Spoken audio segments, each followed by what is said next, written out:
हाय class 9th, कैसे हो सभी के सभी। आखिरी के 15 दिन बचे हैं।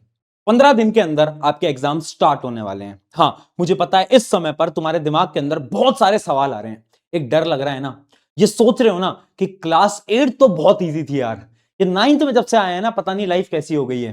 हाफ ईयरली में तुम्हारे शायद उतने अच्छे मार्क्स नहीं आ पाए होंगे, उसके बाद तुम्हारे पीरियोडिक टेस्ट में भी उतने अच्छे मार्क्स नहीं आ पाए। अब तुम सोच रहे हो क्या फाइनल एग्जाम्स के अंदर हम अच्छे मार्क्स ला सकते हैं?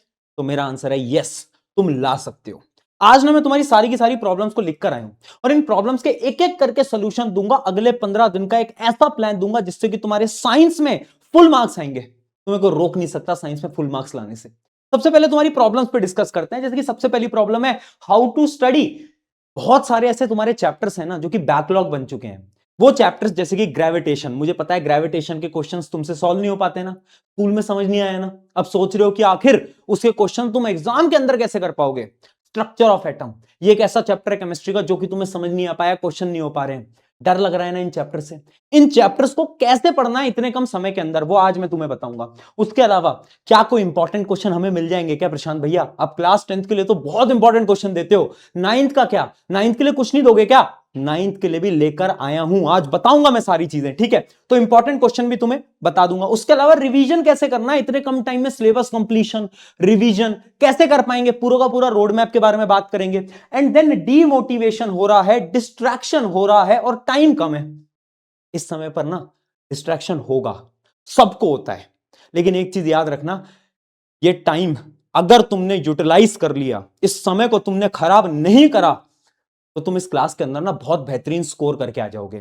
तो सबसे पहले ये जो प्रॉब्लम है ना, ये तो काट दो, क्योंकि मैं चाहता हूं मेरा हर एक स्टूडेंट ये ना बोले कि भैया मैं डिस्ट्रैक्टेड हूं। अगर तुम डिस्ट्रैक्टेड हो तो ये वीडियो तुम्हारे लिए नहीं है। तुम्हें पहले तो एक बार कंसंट्रेशन लगानी पड़ेगी और सोचना पड़ेगा कि हाँ मुझे अच्छे मार्क्स लेकर आने हैं। पता है क्या है, ये जो क्लास है ना, ये इंपॉर्टेंट इसलिए है ना क्योंकि ये बेस बनाती है। अगर तुम बड़ी क्लासेस में अच्छा स्कोर करना चाहते हो ना, इस क्लास के अंदर अच्छे कॉन्सेप्ट्स होना बहुत जरूरी है। इवन आप 10th में आओगे, 10th बोर्ड एग्जाम होंगे, तो उस एग्जाम को पास करने के लिए भी तुम्हें यहां की चीजें आनी चाहिए, तभी तुम अच्छे मार्क्स वहां पर लेके आ पाओगे, ठीक है? तो इस चीज को तो तुम काट दो। अब ये हम कैसे कर पाएंगे, एक एक करके बात करते हैं। सबसे पहले देखो, मुझे पता है टाइम कम है, तो तुम्हें ना एक रूल को फॉलो करना होगा जिसको मैं बोलता हूं 80-20 रूल। 80-20 रूल ये बोलता है ना कि हर चैप्टर के कुछ ऐसे टॉपिक्स होते हैं ना जिनसे कि क्वेश्चंस तुम्हारे एग्जाम के अंदर आना तय है। यानी सिर्फ 20% टॉपिक्स जिससे कि 80% पेपर तुम्हारा आ जाएगा। अब तुम बोलोगे भैया हमें कैसे मिलेगा? टेंशन मत लो, तुम्हारे प्रशांत भैया, तुम्हारे पीके भैया यहां पर है ना, मैं सारे इंपॉर्टेंट टॉपिक्स चैप्टर वाइज लेकर आया हूं।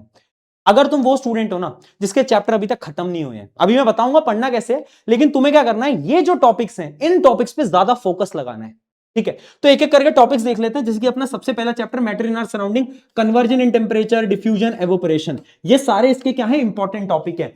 तो अगर मान लो तुम्हारे पास टाइम नहीं है सारा चैप्टर पढ़ने का, एटलीस्ट तुम्हें ये 3 टॉपिक तो आने ही चाहिए और इन 3 टॉपिक के तुमने क्वेश्चंस प्रैक्टिस होने ही चाहिए, ठीक है? ऐसी matter in around us is pure के ये रहे 3 टॉपिक।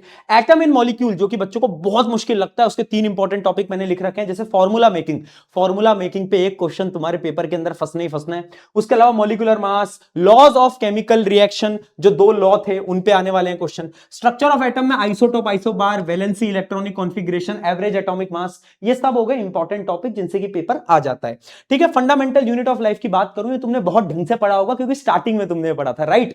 तो lysosome, vacuole, endoplasmic reticulum, osmosis, very important, question paper के अंदर दिख सकता है। और तुम मुझे कमेंट करके बताना क्या तुम्हें हाफ ईयरली एग्जाम के अंदर ये टॉपिक से सवाल दिखे थे या नहीं दिखे थे। यस और नो में कमेंट करके मुझे जरूर बताना, ठीक है? टिश्यूज आप देख सकते हो, muscular tissue, simple permanent tissue, meristematic, xylem, phloem, ये सब क्वेश्चंस, ये सब टॉपिक्स आपको पढ़ने ही पढ़ने हैं, ठीक है? अगर तुम वो स्टूडेंट हो ना जिसने पूरा चैप्टर पढ़ रखा है, तुम्हें क्या करना है, इन टॉपिक्स के क्वेश्चन ज्यादा प्रैक्टिस करने हैं, राइट?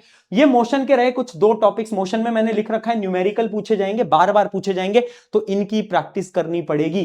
अगर मैं force and law of motion की बात करूं तो जो सेकंड लॉ होता है F = ma, उसमें से क्वेश्चन आने वाला है, न्यूमेरिकल आने वाला है। And then law of conservation of momentum, application of the laws, जो थर्ड लॉ होता है उसके एप्लीकेशंस पे एक क्वेश्चन आपको 2 या 3 नंबर में दिख जाएगा, राइट। ग्रेविटेशन सबसे मुश्किल चैप्टर जो कि बच्चों को समझ नहीं आ पाता, देखो मैंने डायरेक्टली लिख दिया है, मास और वेट का एक न्यूमेरिकल आने वाला है और इनका डिफरेंस भी तुम्हें पता होना चाहिए। उसके अलावा फ्री फॉल पे न्यूमेरिकल आने वाला है, इवन जो छोटे वाले जी की डेरिवेशन होती है उस पे भी न्यूमेरिकल आने वाला है, एंड आर्किमिडीज प्रिंसिपल पे भी कुछ थ्योरेटिकल क्वेश्चन आपको दिख सकते हैं, राइट। वर्क पावर एनर्जी के ये रहे कुछ इंपॉर्टेंट टॉपिक्स। देन साउंड की बात करते हैं तो साउंड के ये रहे कुछ important topic.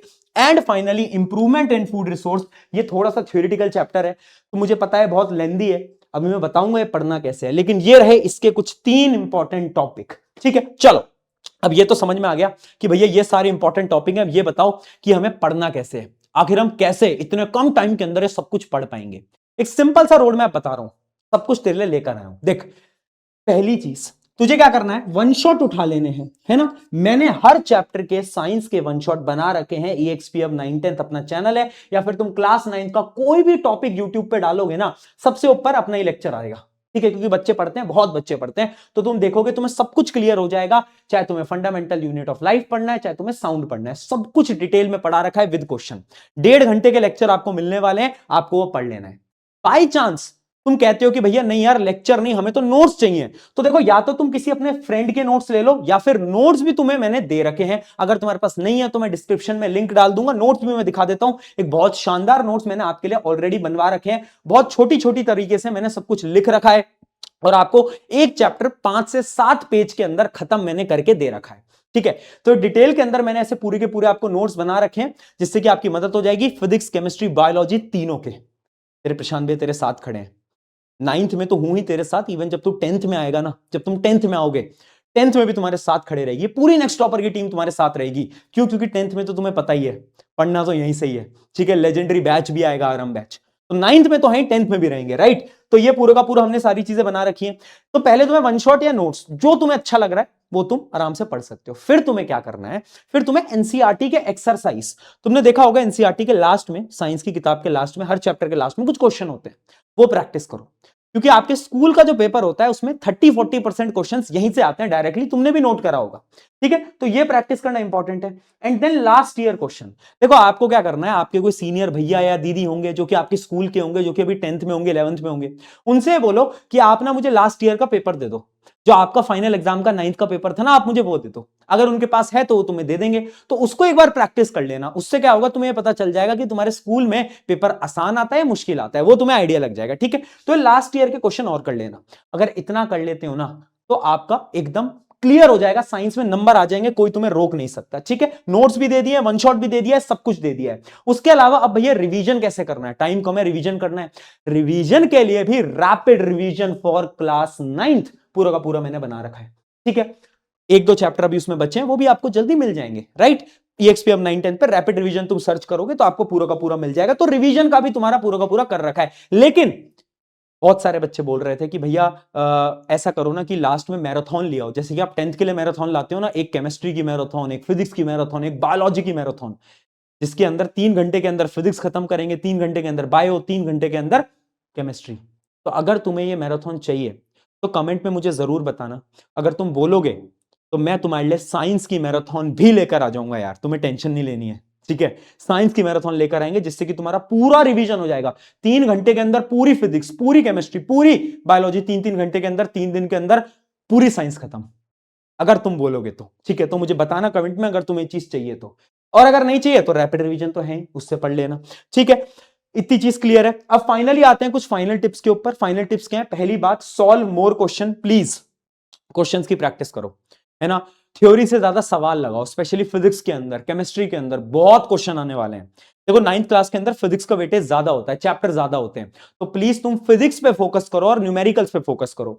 Second, writing practice. Writing practice अगर तुम नहीं कर रहे हो ना तो एग्जाम में क्या होगा ना कि तुम जब जाओगे तो तुम्हें आता तो है आंसर, बट तुम लिख नहीं पाओगे, और जब तुम लिख नहीं पाओगे ना तो नंबर कट जाएंगे। तो प्लीज राइटिंग प्रैक्टिस पे भी फोकस करो। And time distribution, time distribution यानी ऐसा नहीं है कि तुम्हें साइंस पसंद है तो तुम पूरे टाइम साइंस ही पढ़े जा रहे हो, नहीं यार, मैथ्स भी इंपॉर्टेंट है, एसएसटी भी इंपॉर्टेंट है, इंग्लिश भी इंपॉर्टेंट है, क्योंकि मार्क्स तो पूरे आएंगे ना, तो इसलिए टाइम डिस्ट्रीब्यूट करो। और एक लास्ट टिप, प्रशांत भैया होने के नाते तुम्हें दे रहा हूं। देखो यार, मुझे पता है 9 थोड़ी सी मुश्किल है ना, थोड़े बहुत नंबर तुम्हारे कम रह सकते हैं, बट घबराना नहीं है, डरना नहीं है, ठीक है। 10th इतनी मुश्किल नहीं होती, 10th इतनी हार्ड नहीं होती, 9th में थोड़े नंबर सबके कम रहते हैं, तो घबराना नहीं है, डरना नहीं है, बस अपना बेस्ट लगाओ, अपनी मेहनत लगाओ, मैं गारंटी से बोल रहा हूं तुम्हारे मार्क्स अच्छे आएंगे। On this note, take care. अगर मैराथन चाहिए तो कमेंट्स में जरूर बताना। Bye bye.